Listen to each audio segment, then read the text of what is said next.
이제 메시지 3번에 왔거든요. 현충일, 네. 국제 현충일 특별집회 3번인데 제목을 같이 선포해 볼까요? 신부의 성숙. 네. 네, 신부의 성숙입니다.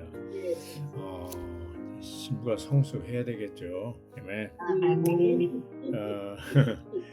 근데 이 메시지 3번은 레이 멀리건 형제님이 전하시는데 서두에 좀 길게 얘기했어요. 그래서 다 소개할 수는 없고 요약하는 것을 잠깐 소개하고 개요를 시작하겠습니다. 메시지 3번의 제목은 신부의 성숙입니다. 메시지 2번에서 우리는 청사진을 보았습니다.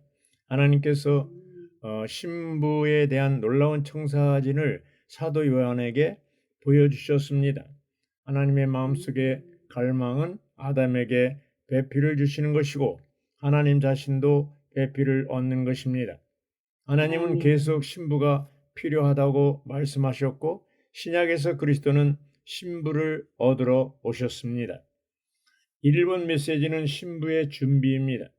이것은 생명의 성숙에 달려 있습니다. 2번 메시지는 신부의 건축입니다. 하나님은 건축에 대한 청사진을 보여주고 있습니다. 이번 특별집회 전체는 요한계시록 19장 7절에 근거합니다. 기뻐하고 크게 기뻐합시다. 그분께 영광을 돌립시다.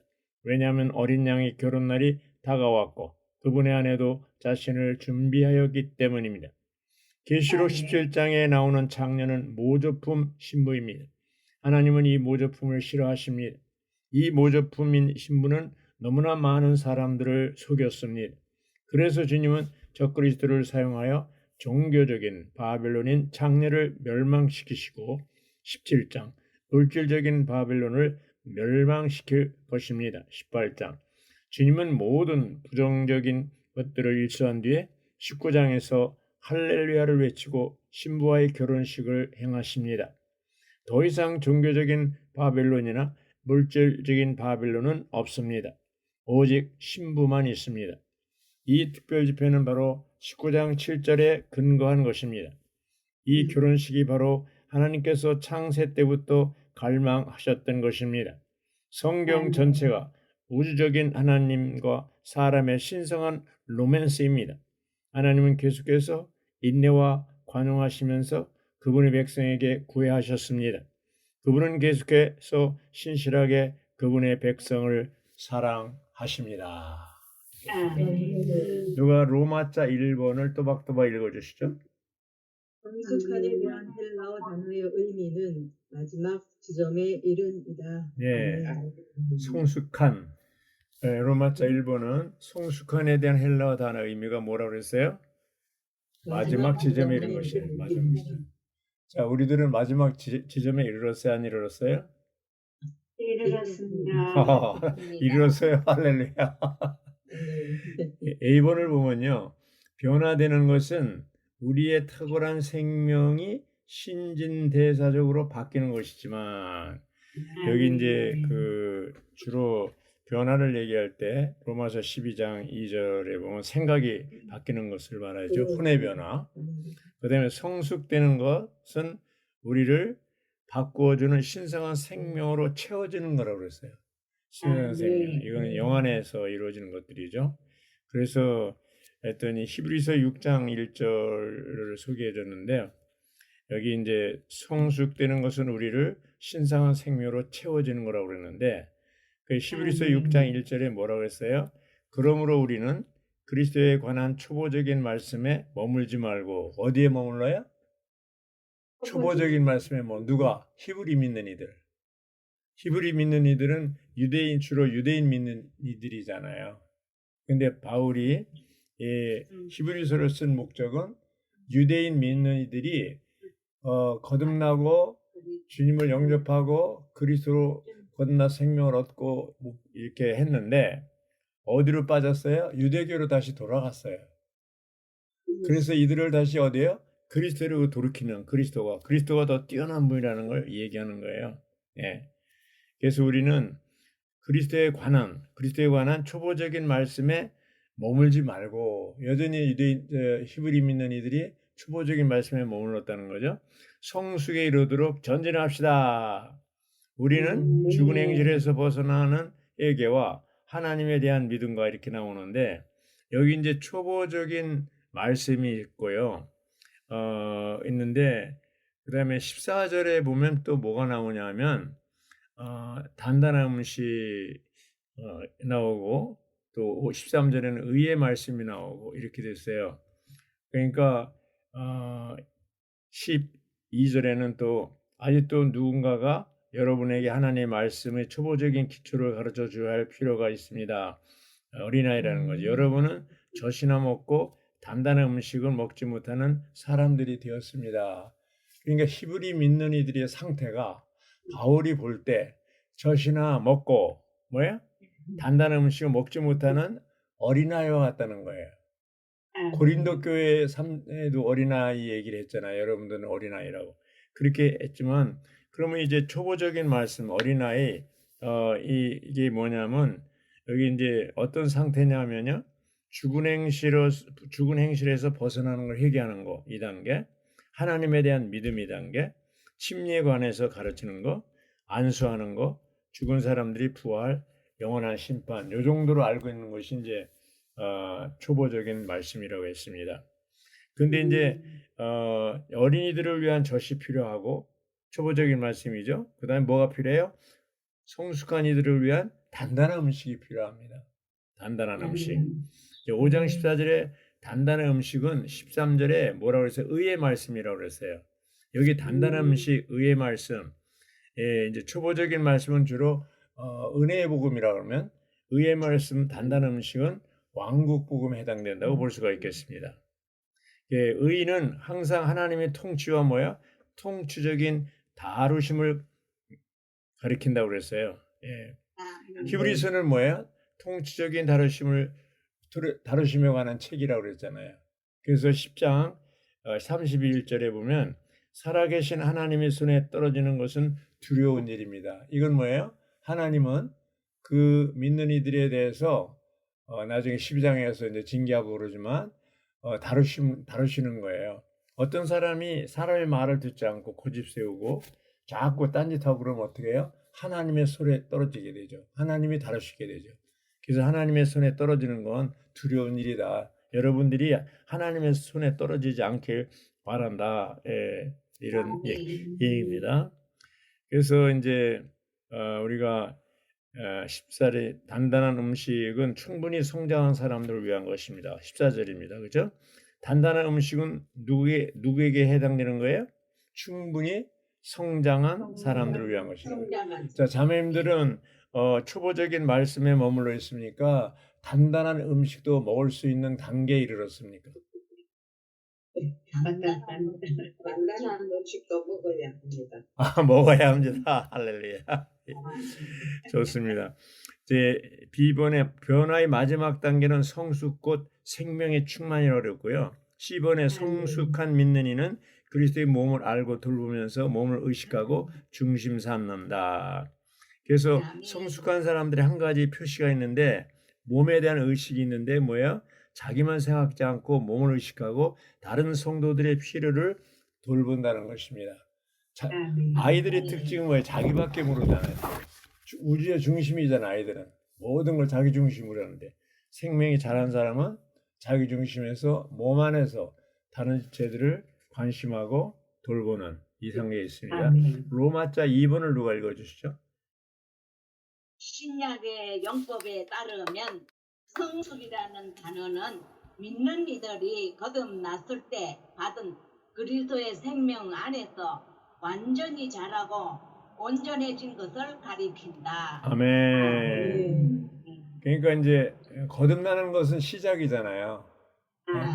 그럼 태어나는 거잖아요. 영적으로 태어나는 하나님 왕국 안에 들어오는 거잖아요. 그럼 이것으로 그냥 머물러 있으면 됩니까? 안 됩니까? 안 되잖아요. 그 다음에 뭐예요? 생명이 자라야 되죠. 자라도 어느 정도 완전히 자라야 돼요. 2번을 보면 우리는 우리 자신에 대해 결코 만족해서는 안 되며 그리스도의 생명 안에서 자라고 성숙하기를 어떻게 해야 된다고요? 추구해야 된다고 그랬어요. 그래서 3장 12절 빌립보 3장 12절 말씀대로 12절 말씀대로 우리는 그리스도를 붙잡으려고 힘을 다하여 추구하는 이들이 되어야 한다고 그랬어요. 힘을 다하여 그리스도를 붙잡으려고 힘을 다하여 추구한다고 그랬어요. 3장 14절은 뭐예요? 말씀대로 표대를 향하여 달려가야 된다고 그랬어요. 추구하고 달려가고 그렇죠. 예. 아주 추구하는 것을 막 핍박하는 거라고 그랬어요. 자, 우리가 지금 무엇을 추구하고 있습니까? 매일매일? 그리스도. 할렐루야. 정상입니다. 그리스도 추구하는 거예요. 그러나 서양 사람들은 다 추구하는 게 다르죠. 그래서 이제 그리스도를 추구한 바울처럼 우리도 그리스도만을 추구하고 달려야 됩니다. 우리 뒤에 있는 것은 잊어버리고 앞에 있는 것들을 향하여 힘을 다해 수고함으로써 천년 왕국에서 그리스도를 극도로 누리기 위해 그리스도를 가장 충만하게 누리고 얻기를 추구함으로써 성숙기에 이르도록 계속 나아가고 전진해야 한다. 여기 빌립보 3장 12절부터 15절 소개해 있죠. 12절에 뭐라고 그랬어요? 내가 획득하였다는 것도 아니고 이미 온전하게 되었다는 것도 아닙니다. 다만 그리스도 예수님께서 나를 붙잡으셨기 때문에 우리가 예수님을 붙잡은 게 아니라 먼저 주님이 우리를 붙잡았다는 얘기입니다. 나 또한 그리스도를 붙잡으려 하고 힘을 다해 추구하는 것입니다. 바울은 일생 동안 순교하기까지 계속 그리스도를 추구했습니다. 어치만 형제님, 위트니스 형제님 우리 좋은 본이죠. 그분들도 끝까지 주님 앞에 갈 때까지 그리스도를 추구한 분들이라고 볼 수가 있겠습니다. 빌립보서 3장 13절 형제님들 나는 아직 내가 붙잡았다고 여기지 않습니다. 나는 오직 한 가지 일만을 합니다. 즉 뒤에 있는 것들은 잊어버리고 앞에 있는 것들을 향하여 힘을 다하여 수고함으로써 14절 나에게 주실 상을 위하여 표대를 향해 달려가고 있으니 하나님은 상을 위하여 그리스도 예수님 안에서 나를 위로 부르셨습니다. 그러므로 누구든지 충분히 성장한 사람들은 이 일을 생각해야 됩니다. 만약 여러분이 다른 어떤 일을 생각한다면 하나님께서 이것도 여러분에게 계시하실 것입니다. 자, 표대를 향해서 상을 얻기 위해 표대를 향해서 달리는데 우리 바울이 얘기하는 상은 어떤 상인가요? 면류관. 어떤 면류관에? 바로 바울이 추구하는 상은 바로 그리스도 자신입니다. 그리스도 자신. 그리스도 자신이 의의 면류관이죠. 생명의 면류관. 내가 달려갈 길을 다 달리고 선한 싸움을 싸우고 믿음을 지켰으니 내 안에 의의 면류관이 나를 기다리고 있다 그랬어. 바로 그리스도. 지금 현 시대에 그리스도를 많이 얻고 충만한 것이 그게 상을 얻는 거예요. 물질적인 축복 얻는 게 아닙니다. 그래서 이게 이제 로마자 3번을 누가 읽어주시죠? 야고보는 그의 서신서에서 농부가 오래 참으면서 땅의 귀중한 열매를 간절히 기다리는 것을 예시로 사용한다. 야고보는 농부를 예시로 사용했습니다. 주 예수님은 사실상 참된 농부라고 그랬어요. 유일한 농부. 그죠? 우리가 주님께서 오시기를 오래 참으며 기다리는 동안 참된 농부이신 주님도 그분의 밭의 첫 열매와 곡식인 우리가 생명 안에서 성숙하기를 인내하시며 기다리고 있습니다. 자, 곡식이 있고 농부가 있습니다. 그럼 곡식이 생각할 때 우리 주인이 언제 와서 나를 추수할까 염려해야 돼, 안 해야 돼요? 안 해도 돼. 염려할 필요가 없어요. 농부인 주님이 알아서 매일매일 곡식이 있지 않나 그걸 매일매일 관찰하고 계시다니까요. 근데 오늘날 담임 선교회다 해가지고 주님이 몇 년 며칠에 오신다 이런데 언제 오시는 거에 대해서 사람들을 현혹시키고 있잖아요. 그리고 돈 뜯어내잖아요. 곡식 입장에서는 주인이 농부가 언제 오는 거 관심할 필요가 없어요. 중요한 건 뭐예요? 곡식 자체가 익는 겁니다. 익는 겁니다. 우리가 자라서 성숙에 이르는 것이 주님을 다시 모시기 위한 핵심적인 요인이에요. 자, 로마자 4번을 누가 읽어주시죠? 성숙하는 것은 그리스도의 형상이 우리 속에 완전히 이루어지는 것이다. 이것은 또한 우리가 그분의 형상으로 완전히 변화되는 것을 의미한다. 아멘. 여기 중요한 단어가 그리스도의 형상, 그렇죠? 그리스도 형상입니다. 아멘. 그분의 형상. 우리가 이제 혼의 변화의 탑이 뭐예요? 그리스도 인격인데 그리스도의 인격으로 이제 성숙하는 건데 그리스도 인격으로 성숙하는 것을 그리스도 형상이라고 그랬어요. 형상. 아멘. 예, 본래 하나님이 사람을 창조할 때 하나님의 형상과 모양대로 창조하셨다 그랬어요. 이건 뭘 얘기해요? 하나님을 담아서 표현하는 것이고 두 번째 목적은 사탄을 다스리는 거잖아요. 이 목적을 위해서 하나님이 사람을 창조했기 때문에 이제 2000년 전에 마지막 아담 예수, 둘째 사람 예수님이 오셔서 뭐예요? 타락한 인류를 다시 하나님의 종류로 끌어올리기 위해서 그분이 모든 것을 행하셨잖아요. 죽고 부활하시고 승천하고 생명 주는 영이 되시고 그렇죠. 그래서 우리 안에 들어오셔서 우리로 하여금 그리스도 형상이 이루어지도록 돕는 것이죠. 여기 이제 소개한 말씀이 갈라디아 4장 19절인데요. 이루어지기까지 나는 다시 여러분을 위하여 해산한 진통을 겪습니다 그러잖아요. 그렇죠? 아멘. 자, 바울이 다시라는 말을 썼어요. 갈라디아 성도들이 딴짓을 하니까 다시 해산한 진통을 겪는데 왜 겪습니까? 그리스도 형상이 이루기까지 그들을 돕는 것이죠. 우리가 목양할 때 사람들을 도울 때 어느 단계까지 도와야 되냐면 그 양이 그리스도 형상이 이루어지기까지 도와야 돼요. 그러니까 부모들이 자녀들을 낳고 그냥 몇 개월 초등학교는 몇 개월 몇 년 지나면 그냥 너 알아서 이러지 않지 않습니까? 거의 20년 이상 대학 졸업할 때까지라 계속 도와주잖아요. 스스로 자신의 할 일을 할 수 있는 단계까지 성숙한 단계까지 돕잖아요. 바로 똑같은 원리입니다. 그래서 이 4장 19절도 그렇고요. 3장 18절도 뭐예요? 우리 모두는 너울을 벗은 얼굴로 거울처럼 주님의 영광을 바라보고 반사함으로 그분과 동일한 형상으로 변화되어 이렇게 되어 있습니다. 똑같은 얘기입니다. 고린도후서 3장 18절이나 갈라디아 4장 19절이나 또 한 구절이 있죠. 로마서 8장 19절. 하나님께서 미리 아신 사람들을 그분의 아들과 같은 형상을 이루게 한다 그랬잖아요. 그래서 우리가 교회 생활할 때 정말 그 사람이 그 형제자매들이 그리스도의 인격, 혼의 변화의 정점에 이르는 아까 처음에 얘기했잖아요. 마지막 지점에 이른 거라고 성숙하는 거. 그 점에 이르기까지 성도들을 도와야 된다는 얘기입니다. 이게 굉장히 중요한 얘기죠. 예. 5번을 누가 읽어주시죠? 5번. 주관의 성숙을 우리에게 보여주며 사장은 그 일을 복종시키므로 그러한 성숙에 도달한다는 것을 설명해 준다.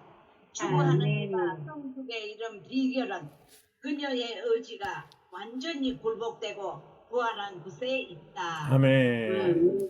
예, 의지가 나왔잖아요. 의지. 사람에게는 이제 혼에는 생각, 감정, 의지가 있잖아요. 또 영 안에는 뭐예요? 양심, 직감, 교통이 있잖아요. 그래서 이 생각, 감정, 의지 플러스 양심이 이제 사람의 마음이잖아요. 그래서 사람이 마음 문을 닫으면 그냥 누구도 못 들어오잖아요. 그래서 마음 문을 열기 위해서 입이 열리면 마음이 열리거든요. 그래서 사람들은 사업을 할 때 식사를 하면서 사업하잖아요. 세상 비즈니스에서도 식사하는 거를 통해서 하는 것처럼 희복안에 우리들도 형제자매들 이제 목양할 때 식사하는 걸 많이 하시면 좋습니다. 식사하면 일단 마음이 열려요. 예, 마음이 열립니다. 그래서 우리가 이제 이런 의지 이런 거에 대해서 볼 때 그분은 신부를 얻기 원하시고 배필을 얻기 원하시잖아요. 이것을 위해서 그분은 성숙한 신부가 필요한데 아가서에 있는 것처럼 이 술라미는 의지에 의해서 어떤 것을 결정하고 판단하는 것을 볼 수가 있습니다. 2번 보면 목은 하나님의 다스림 아래 있는 사람의 의지를 상징한다. 주님은 우리가 의지가 복종하는 것을 매우 아름다운 것으로 여기신다 그랬어요. 의지가 복종하는 것. 누구에게? 하나님께 복종하고 지체들에게 복종하는 것입니다. 레이 멀리건, 이름이 좀 특이해서 레이 멀리건 형제님은 이제 1980년대 온전케 하는 훈련을 받았었는데 이 형제님께서 2년 동안 매주마다 말씀을 전하셨고 온전케 하는 훈련이라는 제목으로 책이 나왔다고 했습니다. 그 책의 2장부터 5장에서 생명의 성장을 좌절시키는 어떤 요인들을 말씀하셨다고 하면서 소개했습니다. 예. 바로 이 좌절시키는 요인은 바로 뭐라고 그랬어요? 의견이라고 했어요. 의견. 아멘. 의견은 하나님에게서 떠나 있는 사람이라고 했어요. 의견을 얘기하는 순간에 그 사람은 뭐야? 하나님에게서 떠나 있는 상태예요. 아멘. 의견은 교회 생활 안에서 질병이라 질병. 아멘. 사람이 하나님에게 떠날 때 그 사람의 이름이 바로 의견이라고 그랬습니다. 의견이라고 그랬어요. 의견은 뭐예요? 바로 자아의 표현이 의견이고 자아의 뿌리가 혼생명이잖아요. 그래서 의견이 많은 사람은 자아가 강한 사람이라고 했습니다. 아멘. 의견은 바로 하나님을 떠난 우리 자신이고요. 수세기 동안 어떤 것도 의견만큼 교회를 손상시킨 것은 없다고 했어요. 오직 죽은 사람만이 의견이 없어요. 공동묘지에 가면 거기 뭐 공동묘지 앞에서 아무리 그 사람 욕을 많이 해도 대답이 있어요, 없어요? 대답이 없어요. 죽은 사람은 말이 없어요. 죽은 사람 말이 없습니다. 네. 의견이 없을 때 교회는 날마다 전진할 수 있다고 했습니다. 의견은 우리의 생명의 성장을 좌절시킨다고 그랬습니다. 그래서 우리는 많은 의견에서 구원받아야 되는데 자아의 표현의 의견을 처리하기 위해서는 자아를 처리해야 되는데 바로 십자가의 처리. 3단계 생명의 체험의 3단계를 넘어가야 돼요. 근데 2단계에서 3단계로 꽤 오랫동안 머문다고 그랬잖아요. 우리에게 복종할 의지가 있다면 우리의 의지는 전쟁을 위한 온갖 무기를 보유한 다윗의 망대와 같습니다. 이제 4단계 들어가면 전쟁의 단계다. 영적 전쟁의 단계 들어가려면 바로 자아와 육체와 의견 처리받아야 됩니다. 우리의 의지는 먼저 굴복돼야 한다. 그럴 때 우리 의지는 부활 안에서 강해질 것이며 영적 전쟁을 위한 무기고인 다윗의 망대와 같이 될 것이다. 영적 전쟁을 위한 무기는 우리의 굴복되고 부활하는 의지 안에 보관된다. 자, 영적 전쟁이 지금 벌어지고 있어요? 안 벌어지고 있어요? 떨어지고 있습니다. 우리가 원하든 원치 않든 이 전쟁은 주님이 오실 때까지 계속합니다. 그럼 어차피 그런데 이 전쟁에서 주님은 승리하셨어요? 안 하셨어요? 이미 다 승리하셨어요. 우리의 전쟁은 고치를 탈환하는 전쟁이 아니라 이기려고 하는 전쟁이 아니고 이미 이긴 싸움을 싸우는 거예요. 고치가 점령됐어요. 우리의 전쟁은 이제 지키는 거예요. 지키는 거. 고치를 지키는 거예요. 그래서 에베소 6장에서 보면은 대부분이 방어 무기라 해요. 말씀의 것만 공격하는 무기고 대부분이 방어 무기라고 했어요. 우리는 방어를 잘하는 것이 이기는 겁니다. 할렐루야. 아멘. 예. 이제 로마자 6번을 누가 읽어주시죠? 바울의 사역의 목표는 한 세 사람을 위해 각 사람을 그리스도 안에서 성숙한 사람, 곧 충분히 성장한 사람으로 하나님께 드리는 것이었다. 아멘. 자, 바울의 사역의 목표는 뭐라고 그랬어요? 충분히 성장한 사람. 예, 한 세 사람을 위해서 충분히 성숙한 사람, 성장한 사람을 드리는 거라고 그랬어요. 이게 이제 바울이 갈라디아 4장 19절에도 이 그리스도 형상이 이루어지기까지 해산의 진통을 겪는다는 얘기가 그거잖아요. 우리가 사람을 도울 때 그냥 음식 조금 얘기하고 뭐 이런다고 해서 친해진다 이렇게 돕는 게 아니고 그리스도의 형상이 이루어지기까지 돕는 거, 충분한 성장이 이루어지기까지 돕는 거죠. 바울의 사역은 그리스도를 다른 사람들 안으로 분배함으로 그들을 그리스도 안에 성숙하고 완전한 성장에 이르게 하여 온전하고 완전하게 하는 것이다. 온전하고 완전하게 하는 거예요. 내가 하나님이 그랬죠. 내가 거룩하니 너희도 거룩하라. 내가 완전하니 여러분도 완전해야 된다. 그래서 창세기 27장에서 야곱은 빼앗는 사람이었었는데 30장에서 변화된 사람, 47장에는 축복하는 사람이 되는 것입니다. 성숙한 사람이 된 것입니다. 우리도 과거에 다 빼앗는 사람이고 속이는 사람이고 거짓말하는 사람들이잖아요.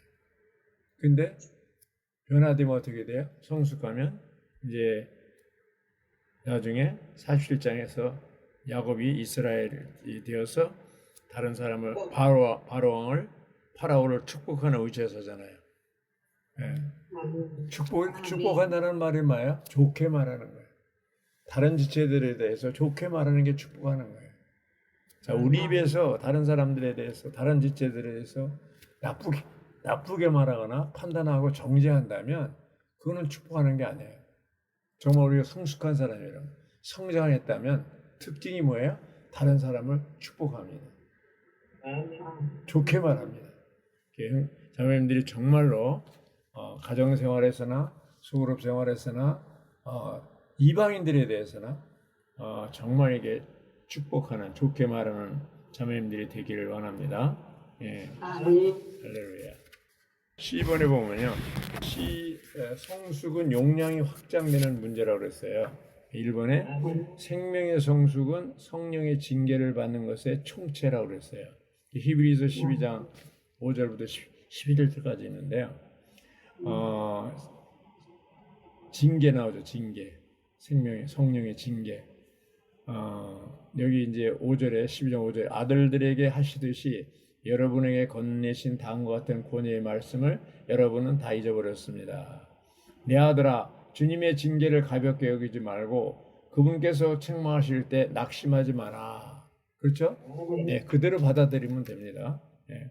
12장 6절 왜냐하면 주님은 사랑하시는 사람을 징계하시고 받아들이시는 이들마다 채찍질하기 때문입니다.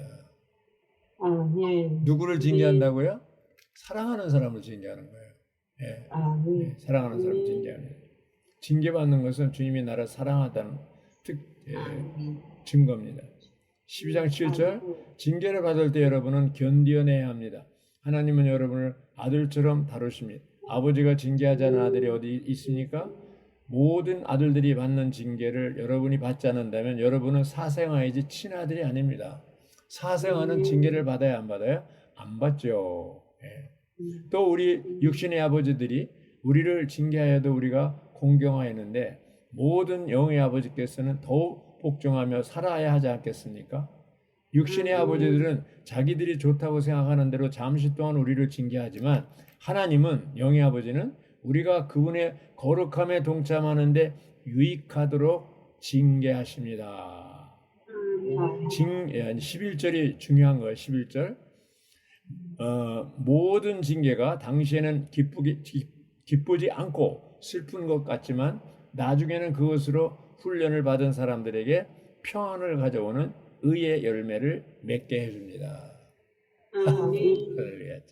징계. 대개 주님이 징계하는 게 뭐로 해요? 환경이나 건강, 또 여러 사업 실패, 또 자녀들을 통해서, 남편을 통해서, 아내를 통해서 이렇게 징계합니다. 그렇죠? 그래서 주님이 이제 그 주위에 있는 것들을 통해서 징계하고, 이스라엘 백성도 징계할 때 뭐예요? 그 주위에 있는 나라들을 통해서 이스라엘을 괴롭히잖아요. 왜? 사랑하기 때문에. 이스라엘 나라를 사랑하기 때문에. 네. 오늘도 이제 그 공자매가 이제 병원에 가느라고 자매 집회도 참석 못했는데 아주 그냥 머리가 계속 좌측에 통증이, 두통이 심해가지고 이 사흘 동안 심해서 고생을 많이 하고 이제 했는데 그랬어요. 오늘 이게 주님이 자매를 무척이나 사랑하는가 봐. 그러니까 그렇게 두통을 통해서 징계하는 거 아니야. 예, 그렇게 얘기하고. 저도 지금 이제 뭐죠? 부정맥 때문에 고생하고. 그러니까 어떤 때는 오늘 아침에도 집회 전에 막 175 이렇게 올라가요. 저기 압력, 혈압이. 이런 때는 좀 안정해야 돼요. 그래서 사탄아 물러가라. 지금 자매 집회가 있는데 또 혈압 가지고 나를 공격하는데 물러가라 막 해가지고 물리치고 선포하고 이렇게 집회를 하고 있습니다. 여기 이제 다른 사람들은 생명이 성숙한 사람을 보겠지만 그 사람이 여러 해에 걸쳐 매일 은밀하게 받아온 축적된 성령의 징계는 볼 수 없다고 그랬어요. 주님은 모든 것에 대해 주권적이십니다. 우리가 무엇을 통과하든지 이것은 우리 아버지의 손 아래에 있습니다. 왜냐하면 그분은 우리를 그분의 신부로서 얻기 원하시기 때문입니다. 왜 이렇게 징계합니까? 신부로 단장되기 위해서. 예. 영문자 D번 하나님은 우리를 채운 모든 것을 비워내시고 우리를 사로잡고 있는 모든 것을 제거하시기 위해 주권적으로 여러 사람과 일과 사건을 사용하실 것입니다. 그렇죠? 사람, 일, 사건. 이것은 우리가 하나님으로 채워지도록 우리의 용량을 증가시키기 위한 것입니다. 이렇게 얘기했습니다. 하나님으로 채워지는 것이 바로 성숙하는 거라고 그랬잖아요. 예. 그래서 성숙을 제한하는 것이 있는데 생명 공급의 부족과 영적인 소화력의 부족이 그것입니다. 생명 성숙을 제한하는 것이 뭐예요? 생명 공급의 부족, 영적인 소화력의 부족 이것입니다. 다른 문제는 배고프지 않은 거라고 그랬어요. 라오디가 교회는 미지근하고 교만하고 영적인 배고픔이 부족했습니다. 배고프지 않는 것은 하나의 질병이라고 그랬어요. 자매님들 때가 되면 배고파요, 안 고파요? 이게 배고픈 게 정상이에요. 때가 되면. 근데 전혀 배고프지 않으면 그 문제가 있는 거예요. 건강에 문제가 있는 겁니다. 그래서 바로 이 배고픈 것도 배고프자 라오디게는 항상 배부르죠. 교만하고 영적으로. 이게 문제입니다. 그래서 이제 배고프면 우리가 음식을 먹고 또 음식을 먹는 것이 공급받는 거잖아요. 그 다음에 소화하고 또 소화되고 동화시키고 조성되는 거잖아요. 그런 것이 반복되면 어떻게 해요? 우리의 생명이 자라는 것이죠. 영문자 2번 야곱의 삶은 우리에게 일어나는 누가 읽어주시죠? 영문자 2번 야곱의 삶은 우리에게 일어나는 모든 일이 우리를 변화시키고 성숙시키기 위해 하나님의 주권 아래 있다는 것을 제시해 준다. 어떤 일도 우연히 일어나는 것이 아니다. 아멘. 자, 야곱의 일생 창세기 보면은 50장까지는 반 이상이 야곱에 대한 얘기예요. 그만큼 이 야곱의 그 일생 변화에 대한 건 아주 중요한 것이죠. 예. 그래서 어떤 일도 우연히 일어나는 것이 없어요. 성숙되기 위해 야곱은 먼저 그의 마음의 보물인 요셉을 잃어버리는 고통을 겪었고요. 성숙한 믿는 이는 하나님께서 긍휼이 많으시고 모든 것을 충족해 주시는 분으로서 온갖 종류의 상황에서 자신의 필요를 채운다는 것을 배워야 되고 성숙한 믿는 이 신뢰와 안식은 더 이상 자기 자신이나 자기 능력이 있지 않고 전적으로 모든 것을 충족해 주시는 그분의 하나님의 긍휼에 있다고 했습니다. 엘샤다이 하나님. 자, 로마자 8번을 누가 읽으시죠? 마지막이네요. 로마자 8번. 성숙한 신부가 하나님의 뜻과 목적의 목표이다. 아멘. 네. 자, 성숙한 신부가 뭐예요? 하나님의 뜻과 하나님의 목적의 목표라고 그랬어요. 예. 우리가 신부로서 성숙하는 것이 하나님 뜻이고 하나님의 목적이라는 얘기입니다. 하나님의 뜻이 어디 있나? 이제 뭐 이 사람하고 결혼해야 되는가 안 하는가? 이 사업을 해야 되는가 안 해야 되는가? 이사를 어디로 가야 되는가? 하나님 뜻이 어디 있나? 그런 게 아니고 하나님의 뜻의 목표는 뭐예요? 우리가 성숙한 신부가 됩니다. 성숙한 신부.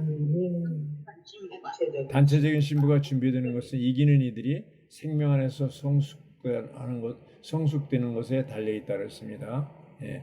어린 양의 결혼은 하나님의 신약 경륜의 완성된 결과라고 했습니다. 자, 영문자 2번 매우 핵심적인 문제는 신부가 준비되는 거라고 했어요. 신부가 준비되는 거. 계시록 19장 7절. 예. 요한계시록 19장 8절과 9절에 이르면 천년왕국 동안 아내인 그리스도의 신부는 여기서 오직 이기는 믿는 이들만 구성돼요. 천년왕국의 결혼잔치에 참여하는 것은 이기는 믿는 이들, 교회 시대에 이기는 믿는 이들, 신부로 단장된 사람들만 해당됩니다. 신부가 준비되는 것은 이기는 이들이 생명의 성숙에 달려 있고 이기는 이들은 분리된 개인들이 아니라 단체적인 신부입니다. 자, 이기는 믿는 이들은 생명이 성숙할 뿐 아니라 건축된 신부입니다. 우리는 혼자 하는 게 아니라 건축된 신부. 누가 우리 또래 친구가 있어야 돼요. 나하고 건축된 지체가 있어야 됩니다. 혼자 있으면 안 됩니다. 예. 그래서 요한계시록 19장 6절에서 큰 무리의 음성이 할렐루야 전능하신 분 주 우리 하나님께 왕으로서 다스리십니다라고 선포하고 있습니다. 여기 있는데 자, 이제 아라비아 숫자 3번에 마지막 2번에 보면 영문자 2번 작은 2번이에요. 이기는 이들에게 있어서 왕국에서 그리스도와 함께 왕으로서 다스리는 것은 결혼 잔치일 것이다. 예. 12번 이기는 이들에게 천년의 왕국의 천년은 결혼 잔치일 것이다. 이런데 여기 이제 19장 계시록 19장 6절 7절이 이제 결론인데요. 신약에서 하나님의 경륜은 하나님의 구속과 신성한 생명을 통하여 그리스도를 위한 신부 곧 교회를 얻는 것이잖아요. 그래서 하나님 편에서는 이미 다 성취됐지만 우리 편에서는 과정이 있잖아요. 그래서 19장 6절에 뭐라 그랬어요? 또 나는 큰 무리의 음성과도 같고 많은 물소리도 같으며 큰 천둥 소리도 같은 소리로 말하는 것을 들었다. 무슨 소리 들었어요? 할렐루야, 전능하신 분, 주 우리 하나님께서 왕으로서 다스리십니다. 이걸 들었다는 거예요. 뭘 들었어요? 할렐루야, 전능하신 분, 주 우리 하나님께서 왕으로서 다스리십니다. 이걸 들었다는 거예요. 19장 이렇게 있고 그다음에 19장 7절은 뭐예요? 그렇기 때문에 우리가 기뻐하고 크게 기뻐하며 그분께 영광을 돌립시다. 왜냐하면 어린 양의 결혼 날이 다가왔고 그분의 아내도 자신을 준비하였기 때문입니다. 자, 이제 17장의 종교적인 바벨론, 18장의 물질적인 바벨론 다 끝냈잖아요.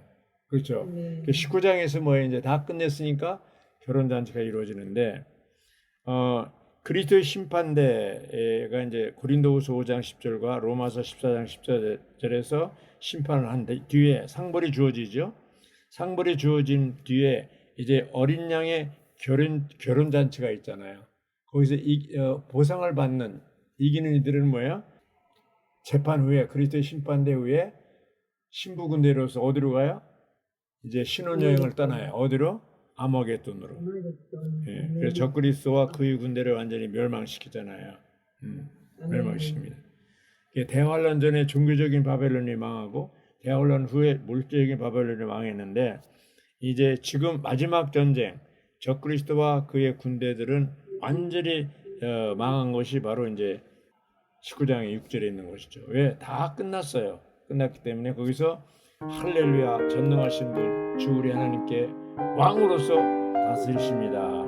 이렇게 선포하는 것이죠. 왕으로서 다스립니다. 그것이 아주 인류의 마지막에 이러한 그 놀라운 큰 빠바바빰 하고 이제 교향곡이 끝납니다. 할렐루야. 여기까지 하겠습니다. 아멘.